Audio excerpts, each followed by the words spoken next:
नमस्कार सांग मैंने आपण मानु समस्त को मो स्टोरी चैनल रे स्वागत। चलतु हृदय को छुईला भाया प्रेम कहानी आरंभ करवा। केमितिका ए प्रेम बंधनर द्वितीय भाग। प्रथम भाग जदि आपण माने शुणी नाहंती जल्दी जल्दी शुणी नियंतु। एमिति बीती चलीथिला दिन मास और वर्ष।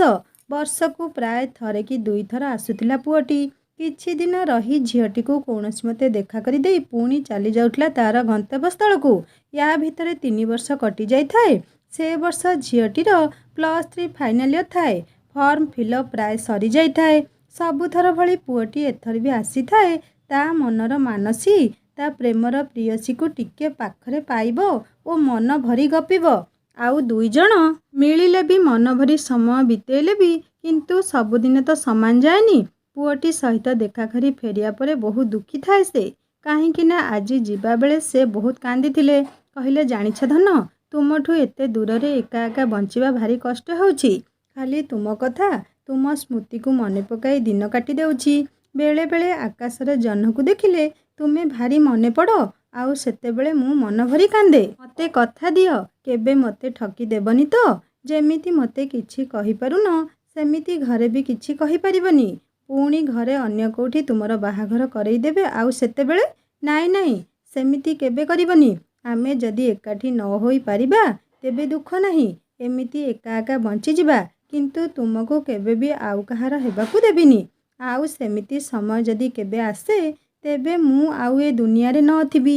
सत कहूची तुम बिना मो जीवनर माने किछि नहीं। आउ सुन तुमे एबेठू कहिबा सिख नहले सेते बेले कोन करिबो जानिलो। एते भी सरल हेबा ठीक नुहे। जानिछ जो दिन सारा जीवन पई तुमे मो पाखरे थिबो ना से दिन मो जीवनर सबुठू खुशीर दिन हेबो। बास मोर आउ किछि लोढ़ा नथिबो। तुम छड़ा मोर आउ केही नहीं धन। तुमे मते ठकी देबनी। सत कहूची मु मरी जिबिलो धन। पुअटी पाटिरे हाथ देई नाई सेमिति आउ कुहनी सुना कहि दुहे मिसी अनेक कांदिथिले। सेई सबु कथा मने पकई आखिटा तार छळ छळ होई जाउथाए। मन मध्य विचलित लागुथाए किंतु कौन बा से आउ करि परिबो।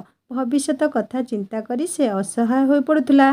भाई भौणीक सह रातिरे से दिन पढ़ुला बेले बापा रागरे जिनु जिनु डाकी डाकी आसिले। बदली जाइथिला तांको कंठस्वर। राग तम तम चाहणी रे तू आज कुआडे जाइथिलु। डररे थरिला गलारे झियटी कहिला बापा कलेज तो जाइथिली। ता पाटिरु कथा सरिनी बापांकर एक ब्रह्म चापुडारे ता मुंड घुराई देला। से निस्तब्ध होई गला। एक प्रकार मुक पालटी जाइथिला। बापा कहि चलिथिले आजिठारु तोर पाठपढ़ा सबु बंद। तू आजिठू घरु गोड़ काढ़ी बाहर को जाई परिबु नहीं। एते आशा नहीं तते कॉलेज छाड़ीथिलु कौन एई दिन देखिबा पई। तू आजी कॉलेज जिबा ना रे को पुओ सह कथा हेउथुलु। बाहर लोक मते मो झियो विषय आलोचना करिवे। मते कहिबे एईटा मु जमा सही परिबिनी। तो ऊपर जो भरोसा टिकक थिला तू ताकू आजी निज हाथ रे भांगी देलु। एते निरीह माछी को म कहु नथुवा झियो तू एमिति केमिति हेलु। ए सबु तोठू आमे केबे भी आशा करि नथिलु। आउ मने रख आजिठारु मो बिना अनुमति रे तू पादटे भी घुंचाई परिबुनी। पाठ कॉलेज बाहर को जिबा तो पई एबेठू सबु बन। जा बाहरी जा मो आगुरु कही खाता भई सबु चिरी फिंगी देइथिले। गुमुरी गुमुरी कांदुथिला झियटी। बापांक चापुडार कष्ट ठारू पुओटी को आउ देखा करि न परिवार चिंता ताकू आहुरी कष्ट देउथुला। हृदय बिदारी हे जाउथुला। बहुत मने पड़ुथुला तार से पुओटी कथा। आपणारपण ता पई तार त्याग एते दूर जाई ठिन परिश्रमर चित्र ता आखि आगरे नाची उठुथुला। से आहुरी पुओटीर प्रेम सागरर अगभीर जलराशि रे निजको डुबाई चलीथिला। झियटीर प्रेम विषय ता घरे जानिगला परे +3 फाइनाल परीक्षा जेतिकी पाखई आसुथाए झियटीर डर सेतिकी बढ़ी बढ़ी जाउथाए। बापांकर निष्पत्ति आगे से निरुपाय। भूल तो करिछि केमिति कौन बा कही आउ थरे तांको मनरे विश्वास जगाइबो। ताकू नहीं बापा तार अनेक स्वप्न देखिछंती। मो झियो पाठ पढ़िबो निज गोड़े निजे छिड़ा हबो सबु बेले बुझांती। आजिकाली जुग जहा हेलानी झियो जदि निजे इंडिपेंडेंट थिबो तेबे भविष्यत रे बे कहा उपरे बोझ होई बंचिबाकू पड़िबनी। आउ समस्तठू अलगा इज्जत भी मिलिबो। एमिति कि बाहाघर परे स्वामी पाखे भी हाथ पातिबाकू पड़िबनी। ताकू एते उपदेश देउथुबा एते आशा रखिथिबा बापाटी मनरे से आज अविश्वासर मंजी बुणित देइछि। पुणी केमिति तांकर विश्वास जितिबो। एमिति अनेक अड़ुआ तड़ुआ भावना रे से अणनिश्वासी होई जाउथुला।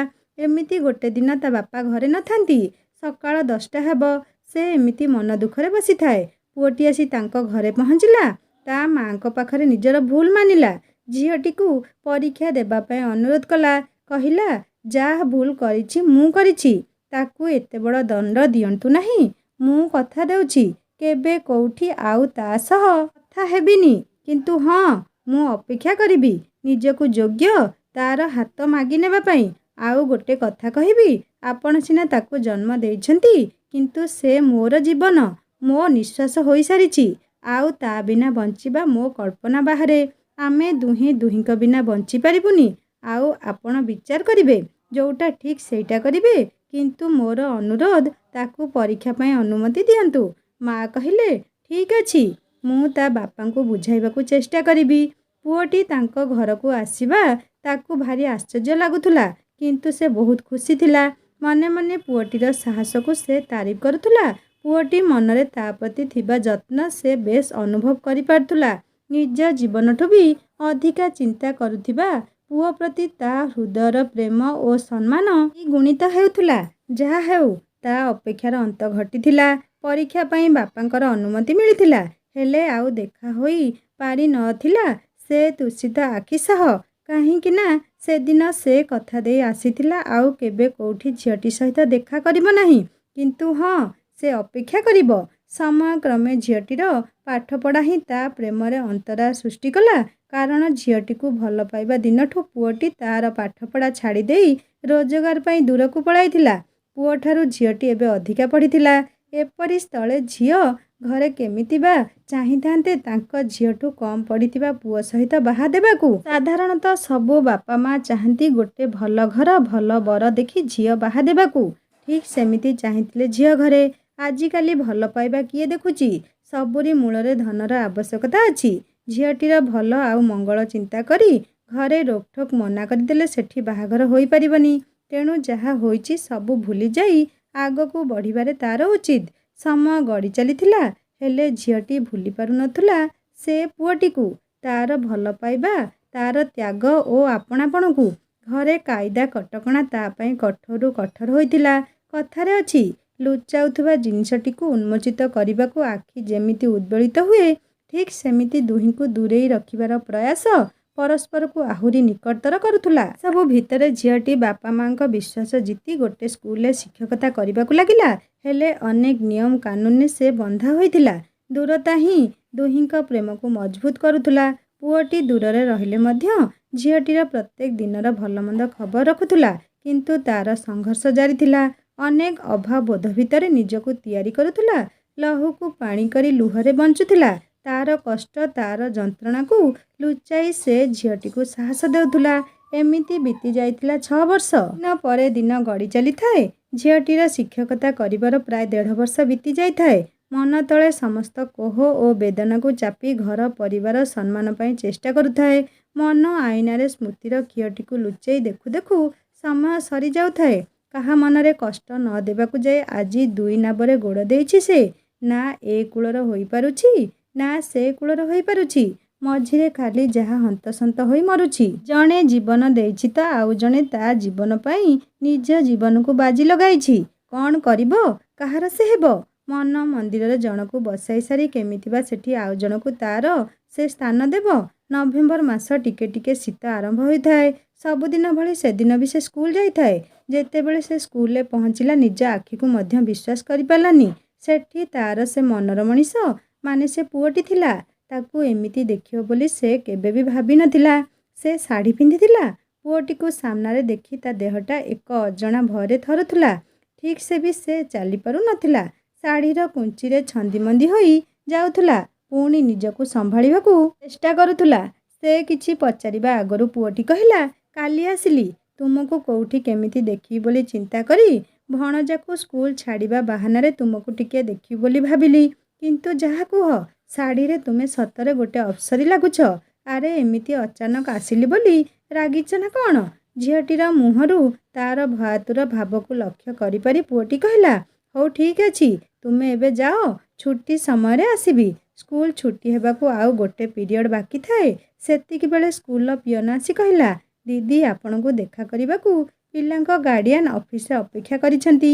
ଝିଅଟି ଯାଇ ଦେଖିଲା ଆଉ କେହି ନୁହେଁ, ସେ ପୁଅଟି ହିଁ ତାକୁ ଅପେକ୍ଷା କରିଥିଲା। କାହିଁକି ନା ସେ ତା ଭଣଜାର କ୍ଲାସ୍ ଟିଚର ଥିଲା। ସେଦିନ ଅଫିସରେ ସେ କେବଳ 2 ଜଣ ହିଁ ଥିଲେ, ଗୋଟେ ଟିଚର ଓ ଗାର୍ଡ଼ିଆନର ପରିଚୟରେ। ଗୋଟେ ଟେବୁଲ ଏପଟ ସେପଟ ହୋଇ ବସିଥାନ୍ତି 2 ଜଣ। କ'ଣ କହିବ?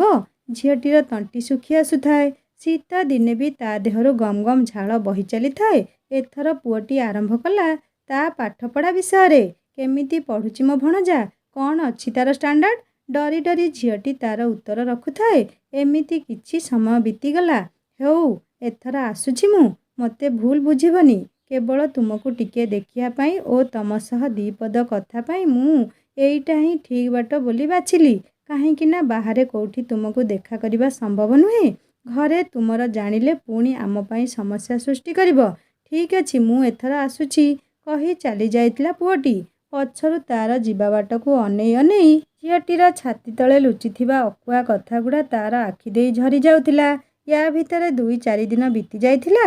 ଦୂରରେ ଥାଇ ଝିଅଟିର କ୍ଷଣିକ ଝଲକ ପାଇ ନିଜ ମନକୁ ବୁଝାଇ ଦେଇଥିଲା ପୁଅଟି। ଦିନକୁ ଦିନ ଦୂରତା ହିଁ ଦୁହିଁଙ୍କ ପ୍ରେମକୁ ନିକଟରୁ ନିକଟତର କରାଉଥିଲା। କିନ୍ତୁ ପୁଅଟିର ଆସିବା ଆଉ ତା ଭଣଜା ସେ ସ୍କୁଲରେ ପଢ଼ୁଥିବା ଜାଣିଯିବା ପରେ ଝିଅଟିକୁ କିଛି ଦିନ ସ୍କୁଲରୁ ଛୁଟି ନେବା ପାଇଁ ବାଧ୍ୟ କରାଗଲା। ହେଲେ ଏଥିରେ ଝିଅଟି ବହୁତ ଆଘାତ ପାଇଥିଲା। ଆଉ ଜିଦ୍ଦି କରି ସେଦିନ ସେ ସ୍କୁଲ ଯାଇଥିଲା। କାହିଁକି ନା ସେଠି କୁନି କୁନି ଛୁଆଙ୍କ ଗହଣରେ ସେ ନିଜକୁ ହଜାଇ ଦେଇଥିଲା। ଛୋଟ ଛୁଆମାନଙ୍କ ଖନେଇ ଖନେଇରେ ଗୁଲୁମା ଗୁଲୁମା ଡାକ ତାକୁ କିଣି ନେଇଥିଲେ। କିନ୍ତୁ ବାପା ତାର ଓଲଟା ବୁଝିଲେ। ମାଆକୁ ତାର କହିଲେ, ଦେଖିଲ ତ, ଆମ ଆଗରେ ଟି ଖୋଲୁନଥିବା ଝିଅ ଆଜି କେମିତି ସେ ପିଲା ସାହସରେ ଆମ କଥା କାଟିଦେଇ ଚାଲିଗଲା। ୟାକୁ ଆଉ ପାରି ହେବନି। ତାର ସ୍କୁଲ ଯିବା ସମ୍ପୂର୍ଣ୍ଣ ବନ୍ଦ କରିବାକୁ ପଡ଼ିବ। ତା ପରଦିନ ଯେତେବେଳେ ଝିଅଟି ସ୍କୁଲ ବାହାରିଥିଲା, ତା ସାଇକେଲ ଖରାପର ବାହାନା କରି ସ୍କୁଲ ପାଇଁ ବାରଣ କରାଯାଇଥିଲା। ତାପରେ ସେ ପୁଣି ଜିଦ୍ଦି କରିଥିଲା। କାହିଁକି ନା ପୁଅଟିର ଆଜି ଯିବାର ଥିଲା। ଆଉ ଶେଷ ଥର ପାଇଁ ତାକୁ ଥରେ ଦେଖା କରିବାକୁ ପୁଅଟିର ଆକୁଳ ଇଚ୍ଛା ଥିଲା। କିନ୍ତୁ ଝିଅଟି ଗୋଡ଼ରେ ଏଠି ବେଢ଼ି ପଡ଼ିଥିଲା। ଚାହିଁକି ବି ସେ ନିରୁପାୟ ଓ ନାଚାର ଥିଲା। ବହୁତ କାନ୍ଦିଥିଲା ସେଦିନ। କାନ୍ଦି କାନ୍ଦି ଖାଇବା ପିଇବା ଭୁଲି ଯାଇଥିଲା। ପୁଅଟିର ଅପେକ୍ଷାର ଦୁଃଖିଲା ମୁହଁ ତା ଆଖି ଆଗରେ ନାଚି ଯାଉଥିଲା। ଆଉ ବେଶୀ ମନେ ପଡ଼ୁଥିଲା ସେ ଛୁଆମାନଙ୍କ କଥା, ଯେଉଁମାନଙ୍କ ଗହଣରେ ସେ ତାର ସମସ୍ତ ଦୁଃଖ ଭୁଲି ଯାଉଥିଲା। ଏକ ପରିତୃପ୍ତ ଶାନ୍ତିରେ ସେ ନିଜକୁ ହଜେଇ ଦେଉଥିଲା। ହେଲେ ସେତିକି ମଧ୍ୟ ତା ଭାଗ୍ୟରେ ନଥିଲା। କାହିଁକି ନା ସେ ଅନ୍ୟମାନଙ୍କୁ ଦୁଃଖ ଦେବାକୁ ଚାହୁଁନଥିଲା। ତା ଘର ପରିବାରର ଖୁସି ସେ ଚାହୁଁଥିଲା। କିନ୍ତୁ ତାର ସ୍କୁଲ ବନ୍ଦ ହେବା ପରଠାରୁ ଭିତରେ ଭିତରେ ସେ ସମ୍ପୂର୍ଣ୍ଣ ଭାଙ୍ଗି ଯାଇଥିଲା। ତାପରେ ସମସ୍ତେ ଯେମିତି ତା ପ୍ରତି କଠୋର ହୋଇଯାଇଥିଲେ। ବାପା ତା ସହିତ କଥା ହେବା ବନ୍ଦ କରିଦେଇଥିଲେ। ଠିକ୍ରେ କେହି କିଛି କହୁନଥିଲେ। କଥା କଥାରେ ତାକୁ ଯେମିତି ସମାଲୋଚନା କରୁଥିଲେ। ଘର ଲୋକଙ୍କ ସ୍ନେହ ମମତା ତା ପାଇଁ ବଦଳି ଯାଇଥିଲା। ଘର ଲୋକଙ୍କ ଘୃଣା ଆଉ ପୁଅଟିର ପ୍ରେମ ନିକଟରେ ସେ ପୁଅଟି ଆଡ଼କୁ ଆହୁରି ଆହୁରି ଢଳିବାରେ ଲାଗିଥିଲା। କିନ୍ତୁ ଘରେ ତା ବାହାଘର ଯୋଜନାରେ ଲାଗି ପଡ଼ିଥାନ୍ତି। ଯେଉଁଦିନ ଏକ ପୁଅର ଜାତକ ନେଇ ଜ୍ୟୋତିଷ ଆସିଥିଲେ ଆଉ 2 ଜଣଙ୍କ ଜାତକ ମେଳ ଖାଇଲା ଓ ପୁଅ ଘର ଦେଖିବାକୁ ଆସିବାର ତାରିଖ ସ୍ଥିର କରାଗଲା, ସେଦିନ ସେ କାନ୍ଦି କାନ୍ଦି କହିଥିଲା, ସେ ବହୁତ ଭଲ ପିଲା, ମୋତେ ବହୁତ ଭଲ ପାଏ ଆଉ ମୁଁ ତା ସହ ଖୁସିରେ ରହିବି। ତୁମେ ଆଉ କେଉଁଠି ମୋ ବାହାଘର ଦେଖନି। କିନ୍ତୁ ତାକୁ ଏଇଆ କହି ବୁଝା ଯାଇଥିଲା, ତୁ ଏବେ ବହୁତ ଛୋଟ ଅଛୁ। ଦୁନିଆ କ'ଣ ଦେଖିନୁ କି ଜାଣିନୁ। ଆମେ ତୋର ମଙ୍ଗଳ ଚାହୁଁ। ସେଥିପାଇଁ ତୋ ପାଇଁ କେଉଁଟା ଠିକ୍ କେଉଁଟା ଭୁଲ ସେ ନିଷ୍ପତ୍ତି ଆମେ ନେବୁ। ତୁ ନୁହେଁ। ତୋ ଭବିଷ୍ୟତର ଚିନ୍ତା ଆମେ କରିବୁ। ଏସବୁ କଥା ଶୁଣି ଶୁଣି ଚୁପ୍ ରହୁଥିଲା ଝିଅଟି। ଅନ୍ଧାର ରାତିରେ ଲୁଚାଇ ଲୁଚାଇ ଅନେକ କାନ୍ଦୁଥିଲା। ପୁଅଟି କହିଥିବା ସେଦିନର ସେ କବିତା ତାର ମନେ ପଡ଼ି ଯାଉଥିଲା। ତୁମ ଭଳି ଗୋଲାପକୁ ଭଲ ମୁଁ ପାଉଛି, କଣ୍ଟାର ଆଘାତ ସହି ତୁମେ ଯଦି କେବେ ଠକି ଦେବ ଧନ, ସେଦିନ ହସି ହସି ତୁମ ପାଇଁ ଜୁଇରେ ଯିବି ମୁଁ ଶୋଇ। ଏଇ କବିତାଟିକୁ ମନେ ପକାଇ ସେ ବହୁତ କାନ୍ଦୁଥିଲା। କିନ୍ତୁ ଆଖିରୁ ତାର ଲୁହ ସରୁ ନଥିଲା କି ଯେତେ କାନ୍ଦିଲେ ମଧ୍ୟ ମନଟା ବି ତାର ଭରୁ ନଥିଲା। ସେ ବଦନାମ ଥିଲା, ହେଲେ ତା ପରିବାରର ବଦନାମକୁ ସେ ଡରୁଥିଲା। ଏପଟେ ତା ପ୍ରେମକୁ ପ୍ରତାରଣାର ରୂପ ଦେବା ପାଇଁ ସେ ଚାହୁଁନଥିଲା। ପୁଣି ପୁଅଟିର ନିଚ୍ଛକ ପ୍ରେମକୁ ଠକି ଦେଇ ତାକୁ ମରଣ ମୁହଁକୁ ଠେଲି ଦେବାକୁ ତା ହୃଦୟ ତାକୁ ବାଧା ଦେଉଥିଲା। ସେ ଏବେ ଅକାତ ଜଳରେ ଏକ ଟଳମଳ ନାଆରେ ହାତ ବଢ଼ାଉଥିଲା ସ୍ଥଳଭାଗ ଆଡ଼କୁ, ଯୋଉଠି ଗୋଟିଏ ପଟେ ଥିଲେ ତାର ପରିବାର, ଯିଏ ତାକୁ ଜନ୍ମ ଦେଇଥିଲେ, ଉଚ୍ଚ ଶିକ୍ଷା ଦେଇଥିଲେ, ତାକୁ ନେଇ ସ୍ୱପ୍ନ ଦେଖିଥିଲେ। ଆଉ ଗୋଟେ ପଟେ ଥିଲା ଏକ ଅଜଣା ପୁଅ, ଯିଏକି ତାକୁ ପାଗଳଙ୍କ ଭଳି ଚାହୁଁଥିଲା। ତାକୁ ପାଇବା ପାଇଁ ଦିନରାତି ଏକ କରିଦେଇଥିଲା। ତା'ର ପାଠପଢ଼ା, ଯୌବନର ମଜା ମସ୍ତିରୁ ଦୂରେଇ ଯାଇ ତା ପାଇଁ ସ୍ୱପ୍ନର ରଙ୍ଗୀନ ମହଲ ଗଢ଼ିବାରେ ନିଜକୁ ହଜାଇ ଦେଇଥିଲା। କାହିଁ କେତେ ଦୂରେ ଦେହରୁ ରକତ ନିଗାଡ଼ି ନିଜକୁ ଯୋଗ୍ୟ କରିବାର ପ୍ରୟାସ କରୁଥିଲା। ଏପରି ସ୍ଥଳେ କ'ଣ ଡିସିସନ୍ ନେବ ସେ, ଯାହା ତା ପାଇଁ ଏକ ବିରାଟ ପ୍ରଶ୍ନବାଚୀ ହୋଇ ଛିଡ଼ା ହେଇଥିଲା। ଘରେ ଝିଅଟିର ସ୍କୁଲ ଯିବା ବନ୍ଦ କରିଦେବା ପରେ ଏକ କଠିନ ସମୟର ମୁକାବିଲା କରୁଥିଲା ଝିଅଟି। ତା'ର ଅନିଚ୍ଛା ସତ୍ତ୍ୱେ ତାକୁ ବାଧ୍ୟ କରି ସ୍କୁଲ ଯିବାକୁ ନିବୃତ୍ତ କରାଯାଇଥିଲା। ଆଉ ଯେଉଁଦିନ ସେ ନିଜର ଇଚ୍ଛାକୁ ସମସ୍ତଙ୍କ ସାମ୍ନାରେ ପ୍ରକାଶ କରିଥିଲା, ସେଇଦିନଠୁ ସମସ୍ତେ ଯେମିତି ଏକ ଘୃଣା ଦୃଷ୍ଟିରେ ଦେଖୁଥିଲେ ତାକୁ। ଏତେ ସରଳ ଭିତରେ ଯେ ଜଟିଳ ଥିଲା ଭାବି କେତେ କଥା କହୁଥିଲେ। ଅନ୍ଧାର ରାତିରେ ଲୁଚେଇ ଲୁଚେଇ ବହୁତ କାନ୍ଦୁଥିଲା ଝିଅଟି। ନା ସେ ପୁଅଟି ସହିତ କୌଣସି କଣ୍ଟାକ୍ଟ ଥିଲା, ନା ତା'ର ମନ କଥା ସେ କାହାକୁ କହିପାରୁଥିଲା। ଏକ ଅପରାଧୀ ଭଳି ଅନେକ ରେଷ୍ଟ୍ରିକ୍ସନ୍ ଭିତରେ ସେ ବନ୍ଦୀ ହୋଇଯାଇଥିଲା। ମନେ ମନେ ଭାବୁଥିଲା, କାହା ମନରେ ଦୁଃଖ ନ ଦେବାକୁ ଯାଇ କାହିଁକି କେଜାଣି ସମସ୍ତଙ୍କ ଦୁଃଖର କାରଣ ହୋଇଗଲି। କାହିଁକି ଏ ଅଜଣା ପଥରେ ପାଦ ପକାଇଲି, ଯେଉଁ ପଥରେ ଖାଲି ମୁଠା ମୁଠା ଯନ୍ତ୍ରଣା, ନିନ୍ଦା ଅପବାଦର ଅଜସ୍ର ଲାଞ୍ଛନା ଏମିତି ଦିନ ପରେ ଦିନ ଗଡ଼ି ଚାଲିଥାଏ। ଭଲ ପାଇବାରେ ଦୂରତା ବହୁତ କଷ୍ଟଦାୟକ।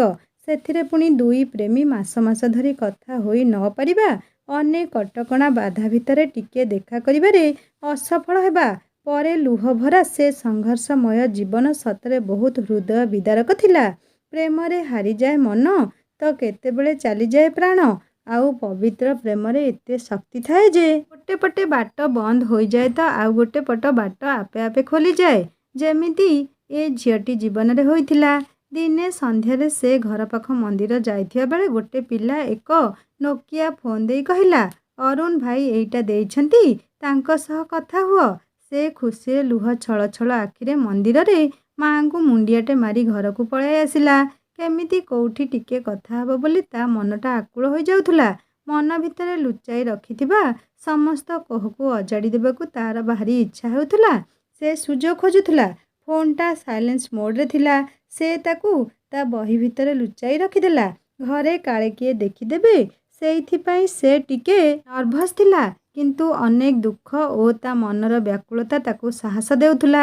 ଯେମିତି ବୁଡ଼ିଗଲା ନଈରେ କୁଟାଖିଅର ଆଶ୍ରା ଭଳି ତା ମନରେ ଅନେକ ଆଶାର ସଞ୍ଚାର ହେଉଥିଲା। ସନ୍ଧ୍ୟା 7ଟା ହେବ। ଘରେ ନିଜ ନିଜ କାମରେ ବ୍ୟସ୍ତ ଥିଲେ। ଡରି ଡରି ସେ ଫୋନ୍ ବାହାର କଲା ଓ ପୁଅଟିର ନମ୍ବର ଡାଏଲ୍ କଲା। ଫୋନ୍ କ୍ରିଂ କ୍ରିଂ ଶବ୍ଦ ସହିତ ତା ହାର୍ଟବିଟ୍ ବି ବଢ଼ିବାକୁ ଲାଗୁଥିଲା। କ'ଣ କହିବ, କୋଉଠୁ ଆରମ୍ଭ କରିବ ସେ କିଛି ଭାବି ପାରୁନଥିଲା। ସେତିକିବେଳେ ସେପଟୁ ଶୁଭିଲା, ହ୍ୟାଲୋ ଧନ, କେମିତି ଅଛ? ମୋ ବିନା କେମିତି ବଞ୍ଚିଛ? ମୁଁ ଏଠି ତୁମ ବିନା ଆଉ ଲଢ଼ି ପାରୁନି। ଅନେକ ସଂଘର୍ଷ କଲି ଜୀବନ ସହିତ, ହେଲେ ତୁମ ହାତ ବିନା ମୁଁ ବୋଧେ ଥକି ଯାଇଛି। ତୁମେ ଆସିବ ତ? ଏଇ କିଛି କହୁନ କ'ଣ ପାଇଁ? ତୁମର ଦିପଦ କଥା ହିଁ ମୋ ମନକୁ ସାହସ ଯୋଗେଇ ଦେବ। କିଛି କୁହନା ଧନ। ତୁମେ ଏମିତି ନୀରବ ରହିଲେ ଆମେ ହୁଏତ ହାରିଯିବା। ତୁମ ହାତ, ତୁମ ସାହାରା ବିନା ମୁଁ ନାଚାର ଓ ନିଃସ୍ୱ। ମୁଁ ଆଉ ପାରୁନି। କହୁ କହୁ ଭୋ ଭୋ ହୋଇ କାନ୍ଦି ଉଠିଥିଲା ପୁଅଟି।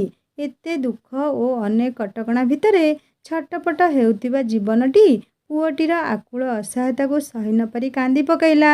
ବିଛଡ଼ିତ ହୋଇ ଦୁଇ ପ୍ରେମୀଙ୍କ ବିରହ ବେଦନାରେ ରାତିଟା ଯେମିତି ନୀରବରେ ଲୁହ ଢାଳୁଥିଲା। ଦୁହେଁ ଖୁସି ଥିଲେ, କାହିଁକି ନା ଦିନମାନର ଦୁଃଖ ସୁଖ ପରସ୍ପର ବାଣ୍ଟି ପାରୁଥିଲେ, କାନ୍ଦି ପାରୁଥିଲେ, ହସି ପାରୁଥିଲେ। ପ୍ରତି କ୍ଷଣର ଖବର ବୁଝିଲା ପରେ ଧୀରେ ଧୀରେ ଦୂରତା ଯେମିତି କମି ଲାଗୁଥିଲା। ଭଲ ପାଇବା ନିକଟରୁ ନିକଟତର ହେଉଥିଲା। ଯେହେତୁ ଝିଅଟିର ଅଧିକ ପଢ଼ିବାଟା ତାଙ୍କ ବାହାଘର ପାଇଁ ଅନ୍ତରାୟ ସୃଷ୍ଟି କରୁଥିଲା, ତେଣୁ ଡିଷ୍ଟାନ୍ସ କୋର୍ସରେ ପୁଅଟିର ପରୀକ୍ଷାର ସମସ୍ତ ବ୍ୟବସ୍ଥା କରିଦେଲା।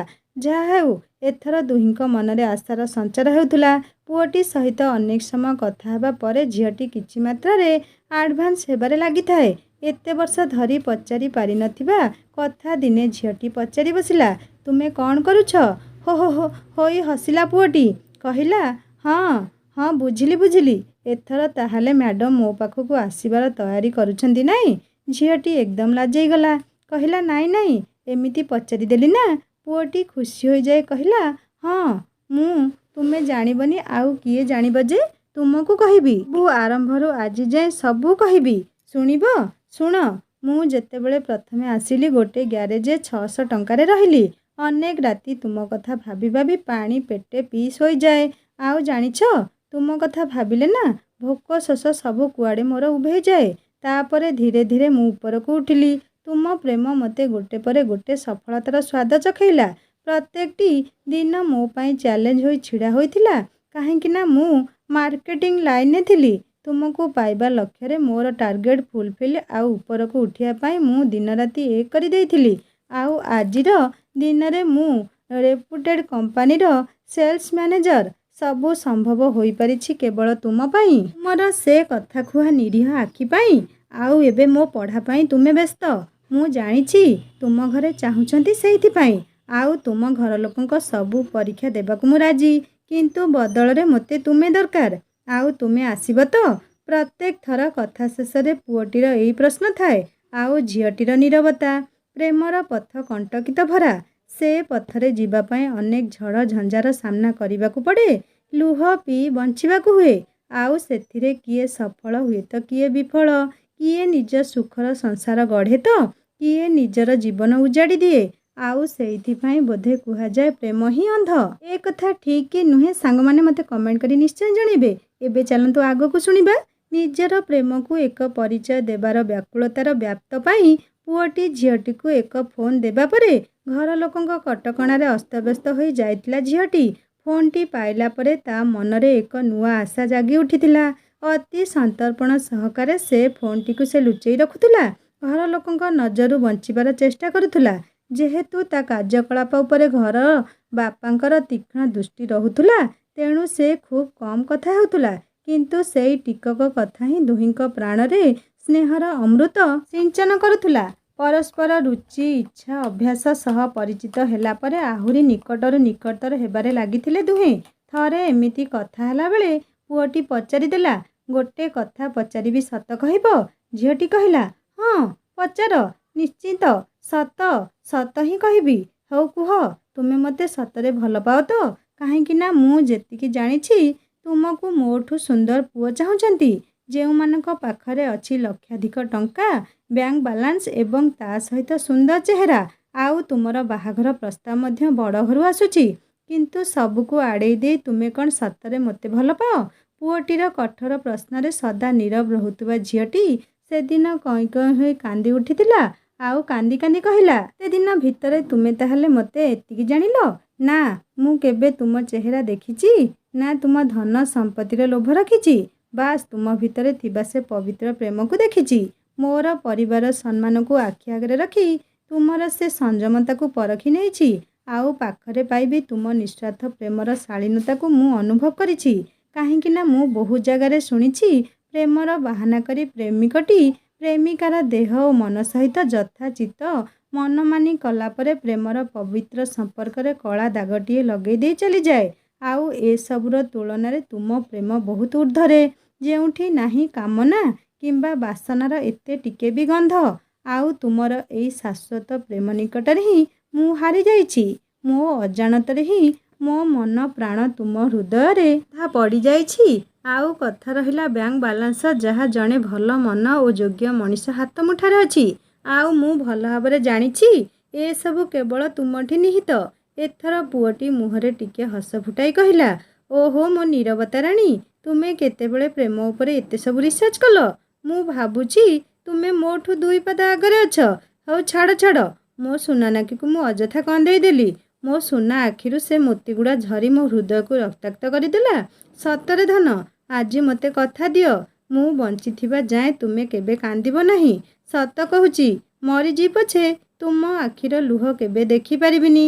କାହିଁକି ଜାଣିଛ, ତୁମର ସେ ନିରୀହ ଆଖି ଯୋଡ଼ିକରେ କେବଳ ଭରି ରହିଛି ଅଜସ୍ର ସ୍ନେହ, ଶ୍ରଦ୍ଧା ଓ ସଭିଙ୍କୁ ଆପଣାର କରିବାର ଏକ ନିଆରା କଳା, ଯାହା ପାଇଁ ମୁଁ ଆଜି ପାଗଳ।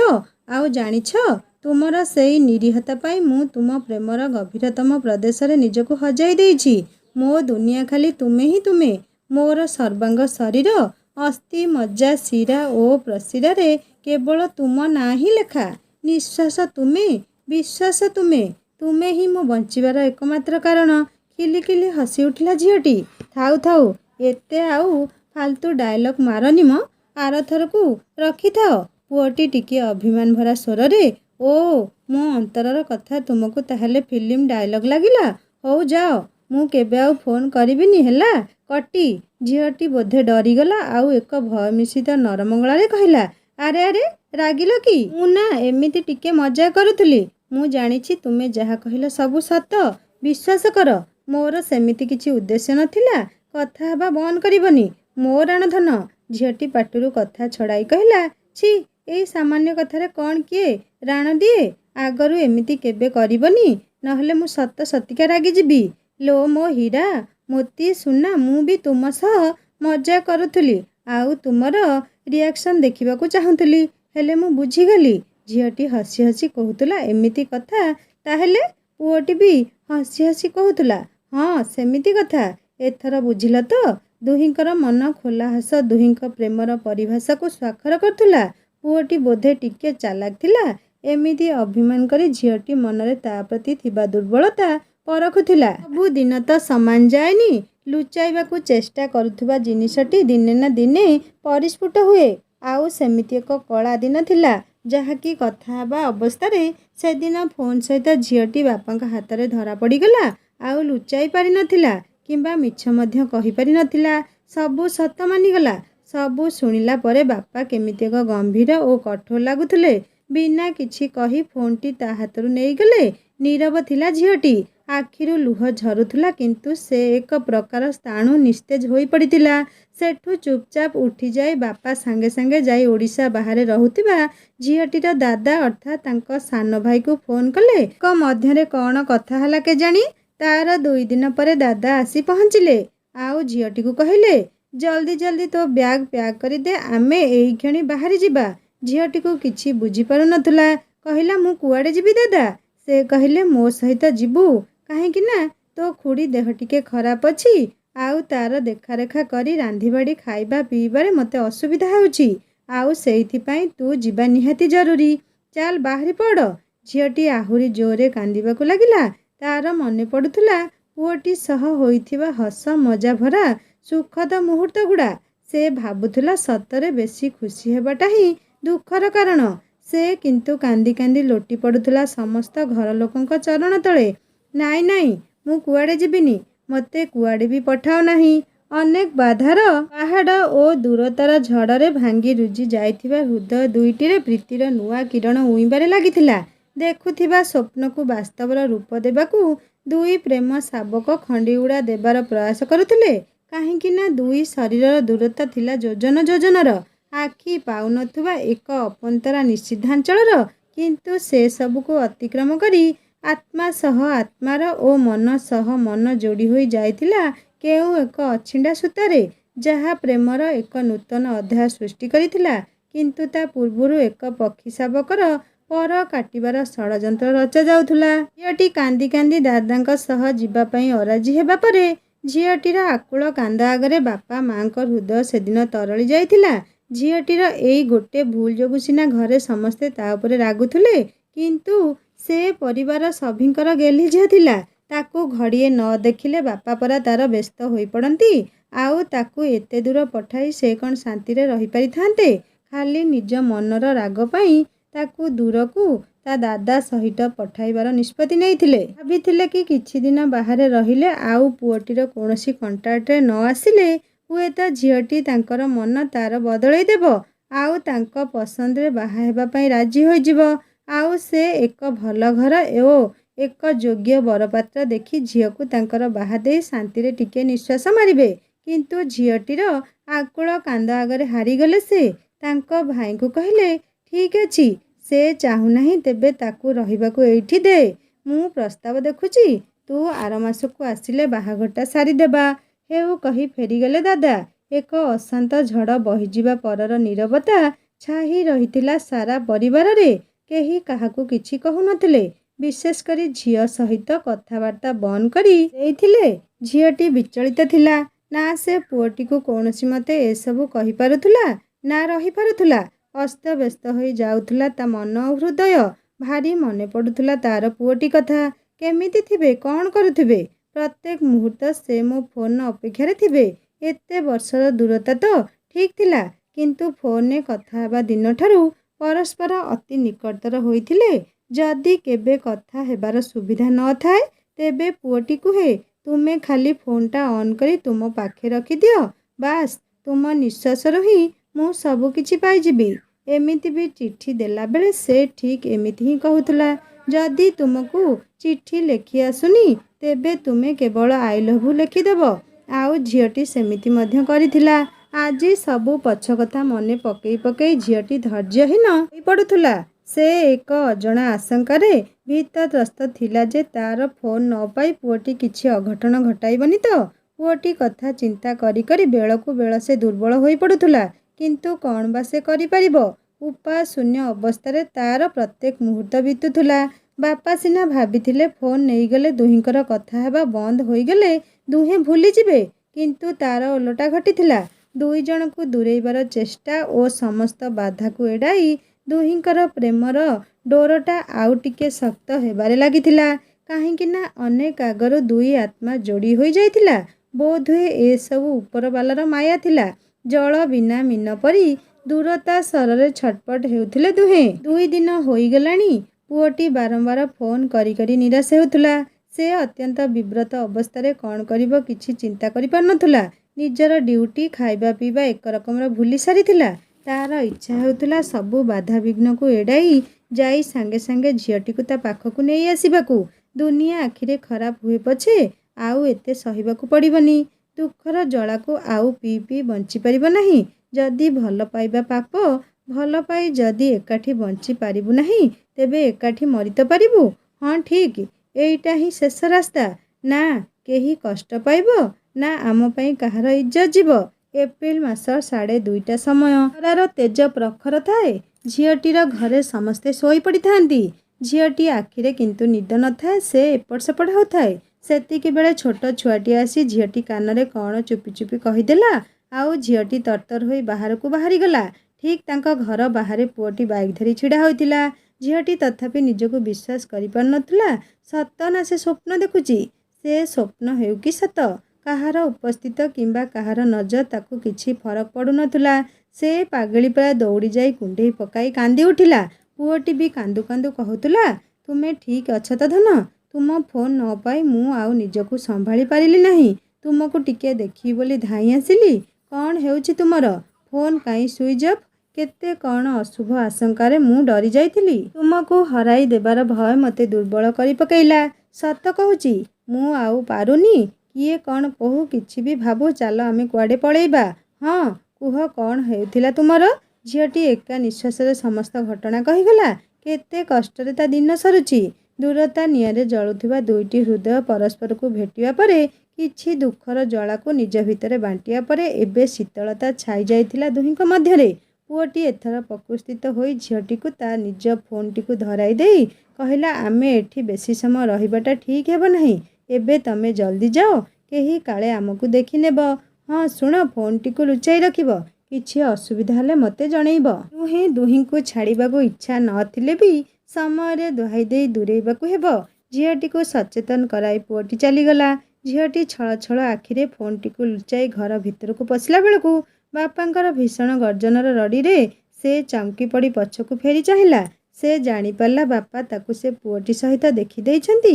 ସେ ଡରରେ ଥରିବାକୁ ଲାଗିଲା। ସାଙ୍ଗମାନେ, ତାପରେ କ'ଣ ଘଟିଲା ଦୁଇ ପ୍ରେମୀଙ୍କ ଜୀବନରେ ଜାଣିବା ତୃତୀୟ ଭାଗରେ। ଏହି ଭାଗଟି କେମିତି ଲାଗୁଛି ମୋତେ ନିଶ୍ଚୟ କମେଣ୍ଟ କରି ଜଣାଇବେ। ଆଉ ଯଦି ଭଲ ଲାଗୁଥାଏ ଲାଇକ୍ଟିଏ କରିବେ, ସାଙ୍ଗମାନଙ୍କ ସହିତ ସେୟାର କରିବେ। ଆଉ ଯଦି ମୋ ଚ୍ୟାନେଲରେ ନୂଆ ଅଛନ୍ତି ତାହେଲେ ସବସ୍କ୍ରାଇବ୍ କରି ବେଲ୍ ଆଇକନ୍ ଦବାଇ ଦେବେ। ଆଉ ଯଦି ପ୍ରଥମ ଭାଗ ଆପଣମାନେ ଶୁଣି ନାହାନ୍ତି ଜଲ୍ଦି ଜଲ୍ଦି ଶୁଣି ନିଅନ୍ତୁ। ଆଉ ହଁ, ମୋର ଗୋଟେ ହିନ୍ଦୀ ଷ୍ଟୋରି ଚ୍ୟାନେଲ୍ ଅଛି, ଯାହାର ଲିଙ୍କ୍ ମୁଁ ଏହି ଷ୍ଟୋରିର ଡେସ୍କ୍ରିପସନ୍ରେ ଦେଇଦେବି। ଆପଣମାନେ କ୍ଲିକ୍ କଲେ ସୁନ୍ଦର ସୁନ୍ଦର ହିନ୍ଦୀ ଷ୍ଟୋରି ପଢ଼ିପାରିବେ ଓ ଶୁଣିପାରିବେ। ଏବେ ମୋତେ ବିଦାୟ ଦିଅନ୍ତୁ। ପୁଣି ଆସିବି ଏହି କାହାଣୀର ତୃତୀୟ ଭାଗ ନେଇ। ରହୁଛି ନମସ୍କାର, ଜୟ ଜଗନ୍ନାଥ।